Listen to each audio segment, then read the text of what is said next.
Hello and welcome to this week's Used Car Heaven.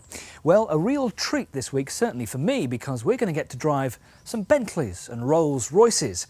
If you've ever dreamt of owning your own Rolls or Bentley, how do you go about it? What are the models to choose from? How much should you pay? And how much is the car going to cost you to run, most importantly? You could be driving something like this, a Silver Spirit for £10,000 or a Silver Wraith for £10,000. We'll tell you how on this week's Used Car Heaven.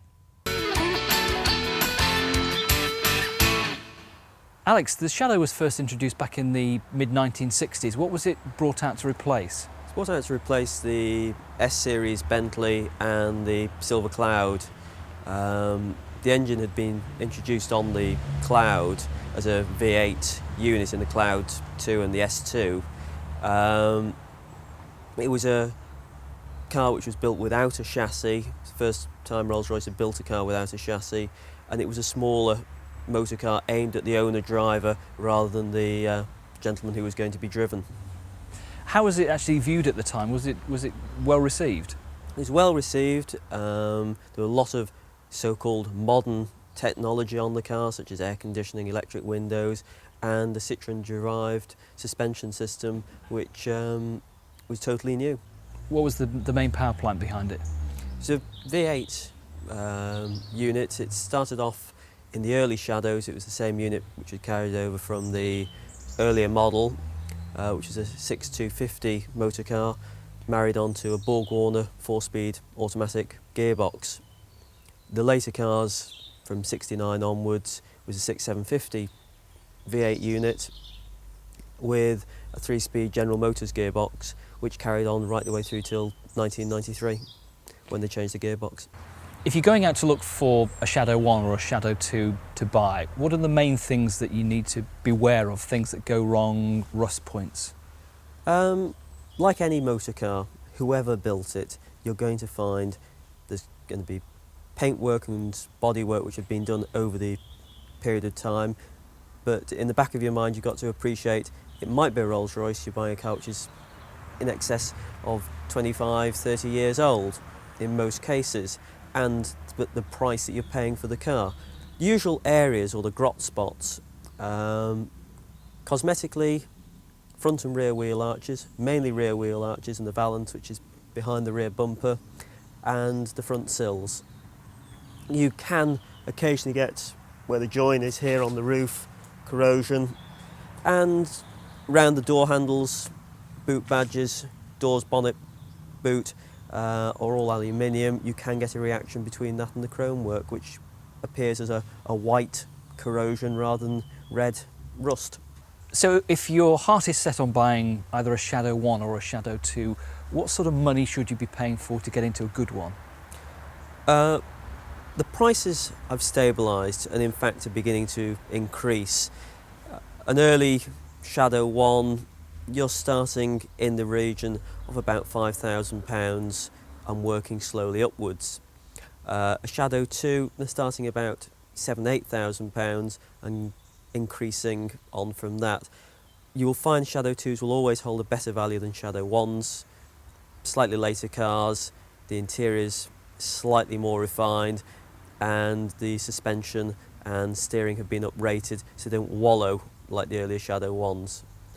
Bad colours, especially white, which only has really one market, which is the wedding market, and some of the browns and other poor colours, can affect the value of a motor car because it's personal choice. Now, what was the old adage about the only thing that you can hear from the inside of a Rolls Royce is the clock ticking? Is it actually true? Well, yes and no. You can hear the clock ticking inside, but you can also hear in the background, that 6.75 litre V8 engine burbling along. It does sound just fantastic. Just floor the throttle ever so gently and you just get that wonderful V8 roar. Now, the Silver Wraith 2 was basically the stretched version of the Silver Shadow 2. Around 2,000 Silver Wraiths 2 were produced in their time, and it is an awful lot bigger than the Silver Shadow 2, and it just has that sort of regal presence on the road, if you like. It looks a classic car. It is a classic car. And for me, I actually prefer the Shadow 2 and the Wraith 2 that we're in now to the Spirit, the more modern car, of course. But this just has something about it, presence. I don't know what it is. I mean, after all, if this is a car that's good enough for the likes of the Gallagher brothers, Noel and Liam from Oasis, who are said to own Shadows themselves, well, it should certainly be a car that's good enough for the likes of you and me. I was talking recently with somebody from the factory at Crewe, and they were telling how they used to see people, customers, new customers, arriving regularly to pick up their new Rolls Royce or Bentley. And they'd arrive with their partner, their wife usually. They were self-made people, ran their own business, had their own company. They'd worked hard all their life, and their ambition was to own a Rolls Royce or a Bentley. And they wanted to come and pick the car up from the factory in Crewe, take delivery there, pick up the keys and drive it away. And how it was quite an emotional moment for them, because all of their life's hard work, they'd found enough money, they'd been able to afford a new Rolls Royce or Bentley. And you can see the point in that. Something like this, which is 20 years old but still is in tremendous condition. It's done 103,000 miles. This sort of Silver Wraith 2 would cost you about £10,000. But will just keep running and running and running. The interior, again, is immaculate, apart from a little bit of water that's come in and a bit of damp onto the footwells around the driver's side. Apart from that, I can see nothing wrong with this car. It has an enormous boot. I mean, why not buy this to use when you've got a bit of fun at the weekend? Go on long trips, go abroad, drive down to the south of France, cruise down the Corniche. Now, for Rolls-Royce, they introduced the Spirit 1 in 1980 to replace the Shadow 2. That's correct. The Spirits went the way through with very little change, very, very minor cosmetic changes.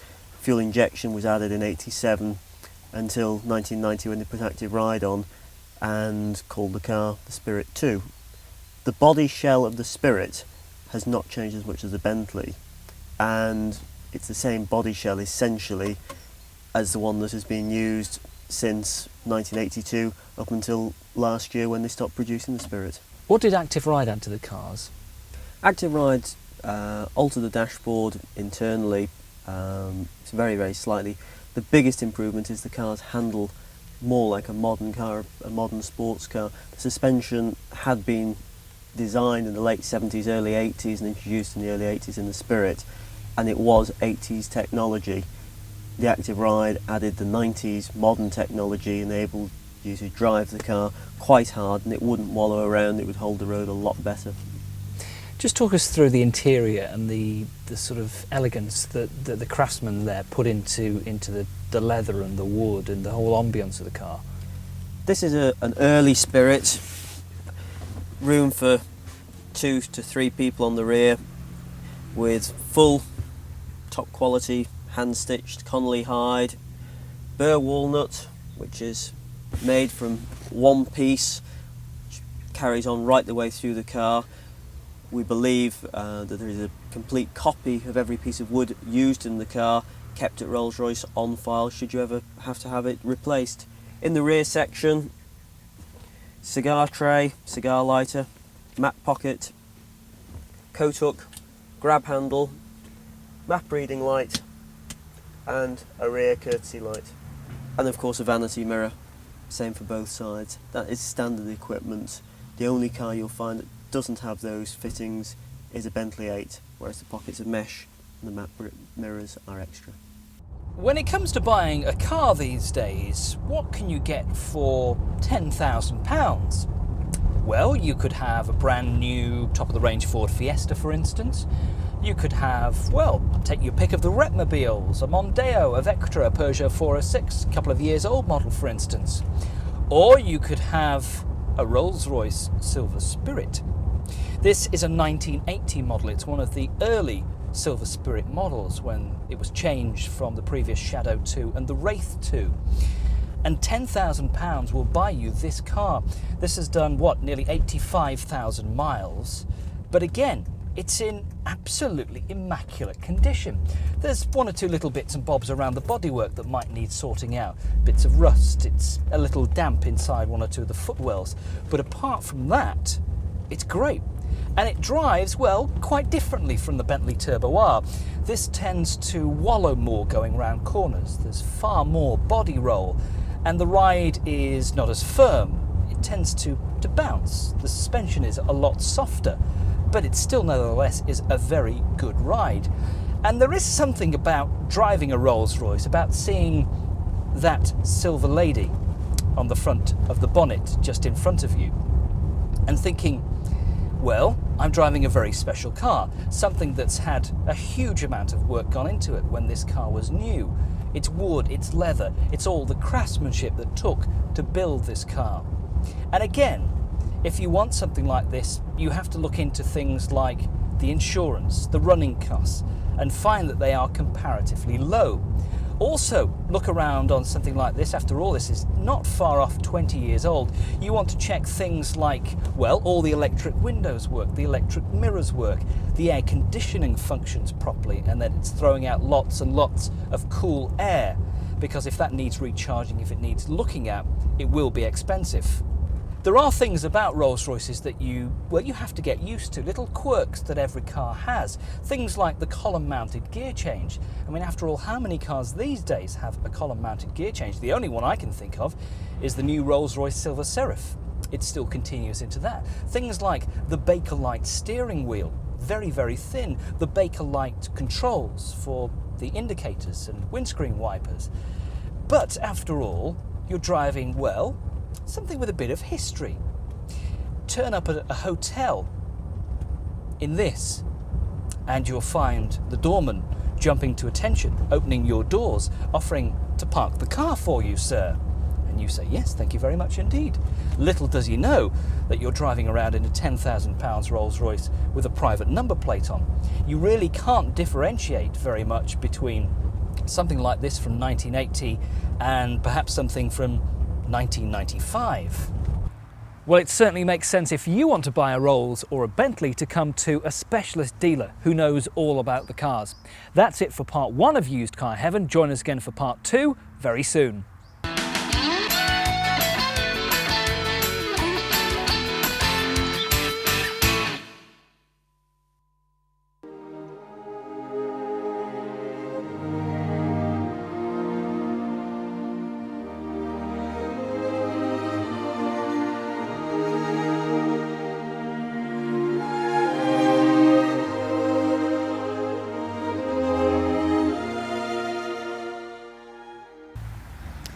What was the reason for the change from the Shadow 2s and the Bentley T-Series into these style of Bentleys and Rolls Royces? It was a more modern shape. It's a slightly wider and larger car than the Shadow, and they were updating the technology which had come in the 60s up to late 70s, early 80s technology. The engine, transmission, exactly the same. The suspension had been totally redesigned using Citroen's basis again as in the Shadow. The interior on the earlier Spirits and Bentleys was almost the same as the dashboard on the Shadow 2. The boot was a little bit smaller due to the fact that they'd redesigned the fuel tank and put it behind the seats rather than below them. Can you sort of quantify a different buyer who would choose a Rolls Royce over a Bentley or vice versa? Rolls Royce tend to go for the older image, the corporate people who often want to be driven around, for people who are doing executive hire work. The Bentley tends to go more for the younger, more sporting image. Rolls Royce will always be used for chauffeur cars because the Bentley hasn't had that image, and certainly cars like this, the turbocharged vehicle, has appealed to the market of the people who are going up from a 7 Series souped up BMW. What's the main difference between this shaped Bentley and the Silver Spirit? The biggest difference is the later turbos, as of 1989, lost the chrome strip underneath the doors, down the sills, had a deeper front spoiler and a deeper rear air dam underneath the rear bumper. After fuel injection was added in '87, the cars came with twin headlights, lost the washers from the wipers, and had the alloy wheels, which you can see there. So if you're looking for a Bentley, you would start with the first one that was introduced back in 1980, which was? A Mulsanne. Then went into the Mulsanne Turbo, which was essentially a Spirit or Mulsanne with a turbocharger on it. The only way you could tell the difference is one had a painted radiator shell, which is still an option to have the chrome shell now. Now, if you're looking for a Bentley, what sort of money would you expect to pay for a good one? Depending on the model, the mileage and the history, most of these cars will have done now in excess of 100,000 miles, just due to the simple fact that they are an old car. Starting with an early Mulsanne non-turbocharged car, 10 to 12,000 pounds, turbocharged car, 11, 12 to 15, and then the Turbo R, which is a fuel injection car, and onwards are about 15 to 20,000 pounds and up. The specification always helps. The more options, the more goodies on board, people will always pay better money for. There's never a problem really with mileage on these motor cars. It's a good gearbox. It's been used by General Motors in a lot of other units other than the Rolls Royce and Bentley unit. It's not an expensive unit to service or replace. The type of people who have these motor cars don't thrash them, they don't rev them, so you've not had the same sort of wear on this big engine, a very low revving engine, as perhaps on a smaller, lesser motor car. There's really only one way to describe the Bentley Turbo R. It's a turbocharged armchair.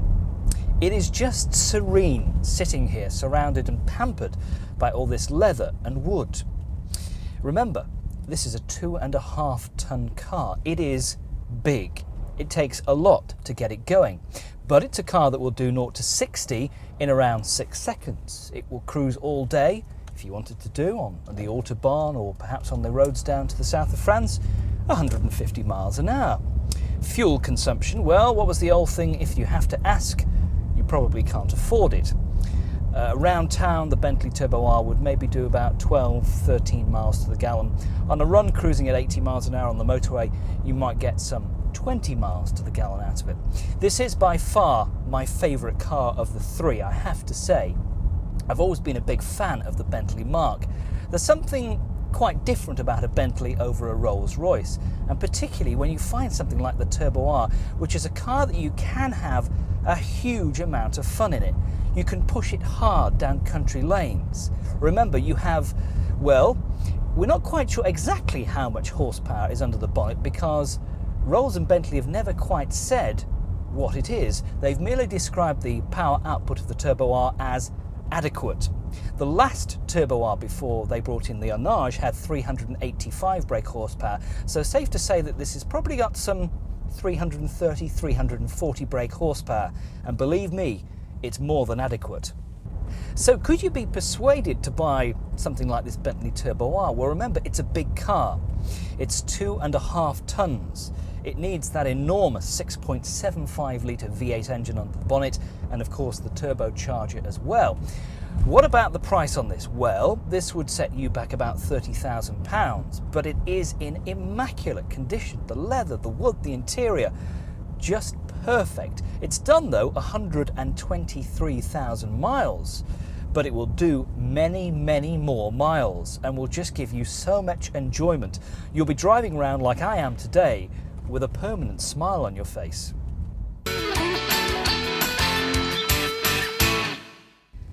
David, what are the main benefits to somebody joining the Rolls Royce Enthusiast Club?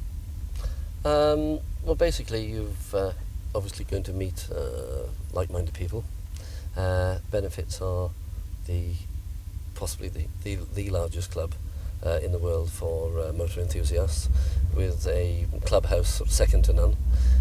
All the spares, insurance, and obviously all the meetings that everybody has throughout the various clubs and sections in the country. So somebody's got an old Rolls or Bentley and they want a particular spare, you can put them in contact with the right dealer? That's right. We have a club magazine called The Advertiser, and in that all the major Rolls Royce agents and spares and engineers advertise countrywide, so that you always find somebody near you to be able to provide whatever assistance or spares that you need. A lot of people would think insuring a Rolls Royce or a Bentley is an expensive job. Not at all. In actual fact, you can insure a Rolls Royce like any other classic car for limited amount of mileage, 8,000 miles a year, fully comprehensive for around about £200.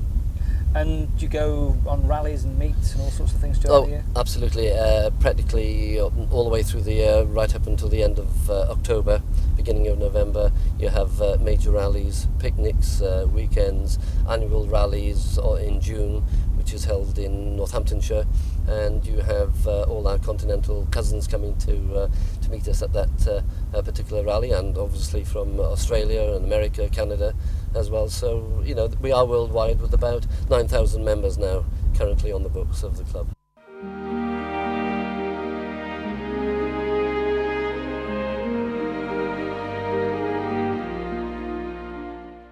I suppose if you were ever considering buying something like this Bentley Turbo R, you have to consider what else you can get for the money. For £30,000 you could buy, well, BMW 5 Series, a Mercedes E-Class, an older Mercedes S-Class, something like that. But none of those cars have the cachet of the Bentley Turbo R, and particularly none of them have the performance of this car. We're tootling along doing 40 miles an hour. All I have to do now is just floor the throttle, and the response is just immediate. Oh, it's just great.